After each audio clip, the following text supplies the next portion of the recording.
When Charles Lindbergh landed in Paris on the evening of May 21st, 1927, he had just completed the longest point-to-point flight in history and the first solo crossing of the Atlantic Ocean. He had also won the $25,000 Orteig Prize for the first non-stop flight between New York and Paris. It was an outstanding achievement. The Orteig Prize had first been offered on the 22nd of May 1919 by Raymond Orteig, a French-American hotelier. At the time the prize was offered, no one had successfully flown the Atlantic. Commander Reed and the Navy Curtiss IV were in Ponta Delgada carrying out engine repairs, and Hawker and Mackenzie Grieve were heading eastbound on the tramp steamer Mary. The Navy Curtiss IV landed in Lisbon on May the 27th, and 3 weeks later, Alcock and Brown completed the first non-stop transatlantic crossing in the Vickers Vimy. In spite of considerable press interest, no attempt was made on the Orteig Prize until 1926. In total, 6 teams competed. We all know the outcome, but maybe not the story.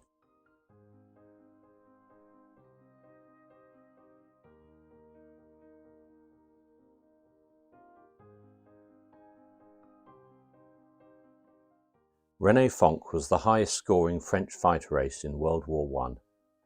Fonck formed a partnership with Igor Sikorsky, then well known for building large aircraft, but later better known for his practical development of the helicopter. The Sikorsky S-35 had been developed as a twin-engine transport aircraft with a range of 1,000 miles. As the distance from New York to Paris is well over 3,000 miles, a third engine was added on the nose, as well as considerably larger fuel tanks. The aircraft was well equipped and carried a crew of 4, pilot, co-pilot, mechanic and radio operator. It was well equipped, possibly over-equipped, with a galley, refrigerator and leather settee for the crew to rest on. Test flying had been extensive, but no flights were carried out at maximum takeoff weight. Extra undercarriage, jettisonable after takeoff, was fitted for the New York-Paris flight attempt. It can be seen in this photograph. On the 21st of September 1926, the aircraft attempted to depart Roosevelt Field. During the takeoff roll, the jettisonable undercarriage collapsed.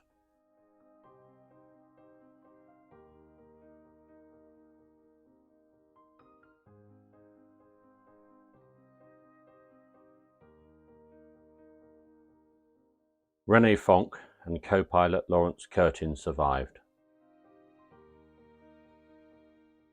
Jacob Islamov, the Russian flight mechanic, was killed, as was Charles Clavier, the French wireless operator. Undeterred, Fonck and Sikorsky started working on a replacement, the Sikorsky S-37, but it wasn't completed before Lindbergh took the prize.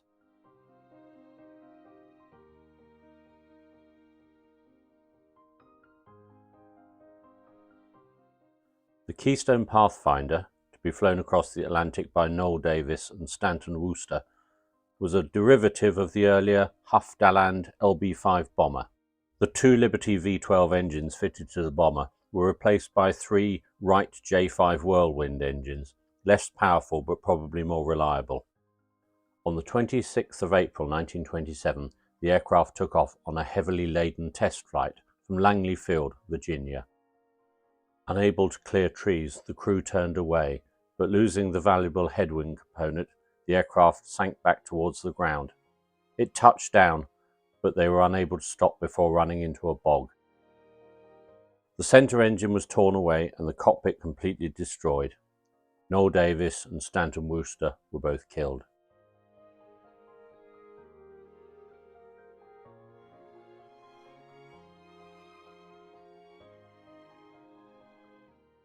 Richard Byrd was a distinguished American naval officer and aviator. Responsible for navigation planning of the successful 1919 Atlantic crossing by the Navy Curtiss IV, he later cheated certain death when he missed the train taking him to the acceptance flight of the airship ZR-2, formerly the R-38. It crashed in the River Humber, killing 44 of the 49 on board. In 1926, Byrd, accompanied by Floyd Bennett, was the first to fly over the North Pole in the Fokker trimotor named Josephine Ford, after the daughter of one of his sponsors, Edsel Ford. Whether they actually reached the North Pole has since been disputed, but at the time both Richard Byrd and Floyd Bennett were awarded the Congressional Medal of Honor. Rodman Wanamaker, heir to a New York retail fortune, had previously sponsored an abortive transatlantic attempt in 1914. He now sponsored Richard Byrd, via the America Transoceanic Company, to make an attempt at the Orteig Prize. Not surprisingly, Byrd chose another Fokker triplane, equipped with Wright J5 Whirlwind engines, in which to attempt the flight. The America Transoceanic Company also took out the lease on Roosevelt Field. Roosevelt Field, sometimes referred to as Minola and sometimes referred to as Hempstead, is Hazelhurst Aviation Field No. 1 on this map. The two fields to the south were later combined to form Mitchell Field. In April 1927, the Fokker took off on a test flight, flown by its designer Anthony Fokker, with Floyd Bennett in the co-pilot's seat and Richard Byrd and George Norville as passengers. The aircraft overturned following a bounced landing. Fokker was unhurt. Norville and Byrd sustained minor injuries, but Bennett was seriously injured. At least for now, the Fokker was out of the race.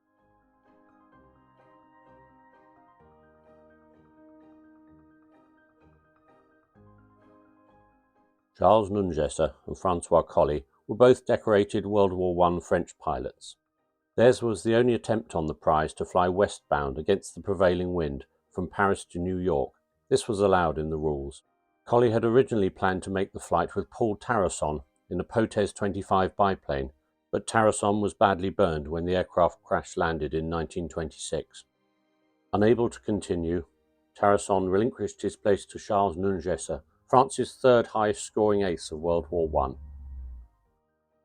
A new aircraft, the Levasseur PL-8, was quickly produced. This was a development of the earlier PL-4 reconnaissance aircraft of the Aéro Naval. It was powered by a Lorraine 12-cylinder engine in a broad arrow configuration, much like a Napier Lion, and, like the Sopwith Atlantic, the undercarriage could be jettisoned after takeoff. The wings were fitted with floats and the lower fuselage was watertight. Nungesser and Colly planned to land on the water next to the Statue of Liberty.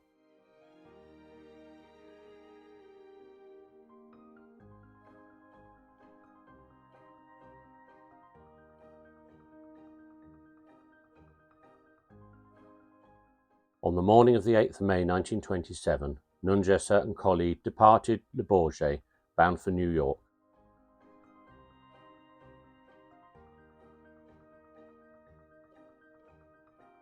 They jettisoned their undercarriage as planned and were escorted by French military aircraft until they coasted out. They crossed the French coast at Etretat, near Le Havre, and then were spotted several times as they crossed southwest England and then southern Ireland. French newspapers reported of their imminent arrival in New York, but they were wrong. Nungesser and Colly were never seen again.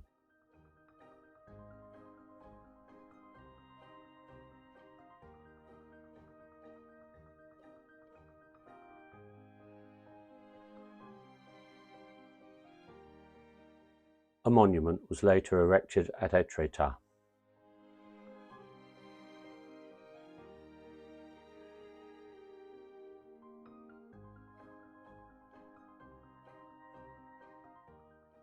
The Wright Bellanca II was the second aircraft designed for the Wright Aeronautical Corporation by the talented Italian designer Giuseppe Bellanca. Both were built to showcase the latest Wright Whirlwind engines, and both were built with record-breaking in mind. The fuel tanks could act as flotation devices, and the undercarriage was jettisonable in the event of a water landing. In spite of the Wright Bellanca II's excellent performance, the Wright Aeronautical Corporation decided not to go into aircraft fearing production. Such a move might affect engine sales to rival manufacturers. Bellanca parted ways with the Wright Corporation on good terms, taking the prototype aircraft and design rights, forming a new company, the Columbia Aircraft Corporation, with investor Charles Levine. Levine knew that the Wright Bellanca II was capable of winning the Orteig Prize. In late 1926, an airmail pilot, Charles Lindbergh, representing a group of St. Louis businessmen, tried to buy the aircraft from Levine. The deal was almost done. With Lindbergh's $15,000 check in his hand, Levine suddenly stipulated that only he would choose the crew for the prize-winning flight. Lindbergh took back his check and left without an aircraft. On the 12th of April 1927, pilots Clarence Chamberlain and Bert Acosta boarded the Wright Bellanca II. Taking off from Roosevelt Field, they stayed above Long Island for 51 hours, 11 minutes and 25 seconds without refueling. They had covered a distance of well over 4,000 miles, albeit in circles, and more than enough distance to prove the aircraft capable of winning the Orteig Prize. On the 24th of April, the aircraft was christened Columbia by Charles Levine's 8-year-old daughter. Being Prohibition era, the bottle contained ginger beer.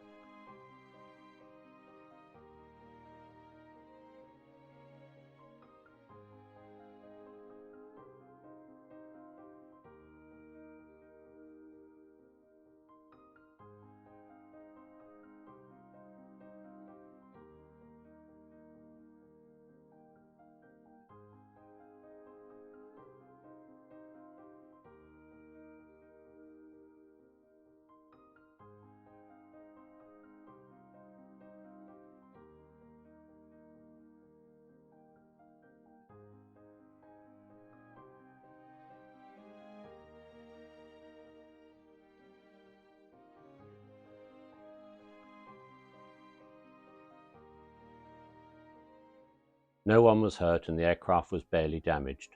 But all was not happy in the Columbia camp. Levine was up to his old tricks again.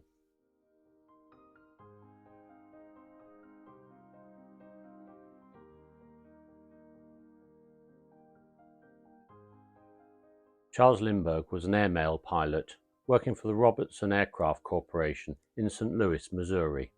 He'd had a few flying lessons in the early 1920s and then bought himself a Curtiss Jenny and went barnstorming. In 1924 he joined the United States Army Air Service. He was commissioned as a second lieutenant, graduating first in his class. In October 1925 he joined the Robertson Aircraft Corporation, flying the airmail route between St. Louis and Chicago. He had to bail out several times due to poor weather. In every case, the aircraft was wrecked, but the mail was retrieved and sent on its way. Lindbergh was well known and respected as an airmail pilot in the St. Louis area, and he managed to find enough support amongst the St. Louis business community to make an attempt on the Orteig Prize. He tried to buy a suitable aircraft, and after not closing the deal with Levine, approached the Waco company. They wouldn't sell him a Waco 5000. Fokker wouldn't make him a single-engined aircraft for the attempt, wanted $100,000 to build a trimotor. Lindbergh visited the Ryan Aircraft Company in San Diego. He got on well with their chief designer Donald Hall, and they quoted $10,580 to build a suitable aircraft in 60 days. Lindbergh and Hall worked together on the design. Lindbergh did not want to be sandwiched between the engine and the fuel tank, so the cockpit was placed aft of all the tanks. In total, the aircraft carried 425 gallons of fuel and 25 gallons of oil. Instrumentation included a turn and slip indicator, a Riker inclinometer, and a Pioneer earth inductor compass. The engine used was a Wright J5 Whirlwind, probably the most reliable engine of the era, fitted with a metal propeller. The Ryan was completed in 60 days. Lindbergh first flew it on the 28th of April 1927. After an extensive series of test flights, he left San Diego on the 10th of May, first to St. Louis and then heading for Roosevelt Field on Long Island. As Lindbergh headed east, trouble erupted in the Columbia team. Charles Levine at first had refused to sign any contracts for his pilots, forcing Bert Acosta to leave the team and join Richard Byrd with the Fokker trimotor. Lloyd Berthoud was hired to fly as co-pilot, and then Levine decided he didn't need Berthoud after all, as he, Levine, would fly with Chamberlain himself. Lloyd Berthoud saw this as breach of contract and successfully applied for an injunction grounding Columbia. In the early morning of May the 20th, 1927, Charles Lindbergh took off from Roosevelt Field, bound for Paris-Le Bourget, 3,610 statute miles away. When he took off from New York, Lindbergh was a relatively unknown airmail pilot from St. Louis, Missouri. When he landed in Paris 33.5 hours later, he was the most famous person in the world. A crowd of at least 150,000 people greeted him in Le Bourget. They dragged him out of the aeroplane. He and the aircraft had to be rescued by soldiers with bayonets fixed. He later flew on to Brussels and then Croydon near London, where again the crowd broke through all barriers. His last flight in Europe was from Croydon to Gosport, where the Spirit of St. Louis was dismantled and taken back to the United States on the USS Memphis. On his return to the United States of America, Lindbergh received a hero's welcome. He also received his check for $25,000 from Raymond Orteig and the Congressional Medal of Honor. In the latter part of 1927 and into 1928, Lindbergh flew goodwill tours, first around the lower 48 states and then down into Central America.